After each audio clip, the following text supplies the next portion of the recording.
আমাদের কাছে এই মাইক আছে, শত শত ক্যামেরা আছে, শত শত মিডিয়া আছে। কই আল্লাহর নবীর কাছে, মুহাম্মদ সাল্লাল্লাহু আলাইহি ওয়াসাল্লামের কাছে না মাইক ছিল, না ক্যামেরা ছিল, না মোবাইল ছিল।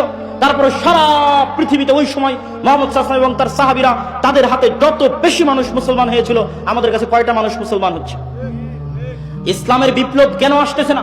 বিপ্লব কেন আসে না? এই জন্য যে মুহাম্মদ সাল্লাল্লাহু আলাইহি ওয়াসাল্লামের স্বভাব সম্পর্কে খাদিজা রাদিয়াল্লাহু তাআলা নিজে বলছেন, যখন তিনি সেই দিন নবী হবেন, তার কাছে হীরা গুহায় ওহী এসেছে, সেই দিন তিনি ভয়ে থরথর করে কাঁপতে কাঁপতে খাদিজার কাছে এসেছেন। সেই দিন খাদিজা রাদিয়াল্লাহু তাআলা আনহা মুহাম্মদ সাল্লাল্লাহু আলাইহি ওয়াসাল্লামকে বলছে, লা ইউখজিকাল্লাহ, আল্লাহ আপনাকে কখনোই ধ্বংস করবেন না। কেন?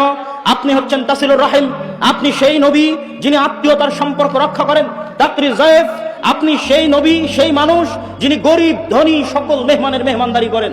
তুইনু আলা নাওয়াইবিল হক, আপনি সেই মুহাম্মদ যিনি অসহায় দুস্থ দরিদ্র মানুষের, বিপদগ্রস্ত মানুষের পাশে দাঁড়ান। আপনি সেই নবী, সেই মানুষ, সেই মুহাম্মদ যিনি তাহমিলুল কাল, মানুষের যদি বোঝা ভারী হয়, ঋণের বোঝা ভারী হয়, যাত্রাপথে মানুষের বোঝা ভারী হয়, তাহলে সেটা আপনি উঠিয়ে দেন।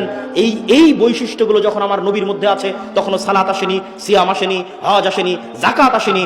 এই বৈশিষ্ট্যের কারণে, এই ব্যক্তিত্বের কারণে, এই আমানতদারিতার কারণে, এই সততার কারণে, এই ন্যায়পরায়ণতার কারণে আল্লাহর নবী এবং তার সাহাবীরা যেখানে গেছে, এই ন্যায়পরায়ণতা দেখে, সততা দেখে, আমানতদারিতা দেখে, চারিত্রিক উন্নতি দেখে মানুষ দলে দলে ইসলাম গ্রহণ করেছে।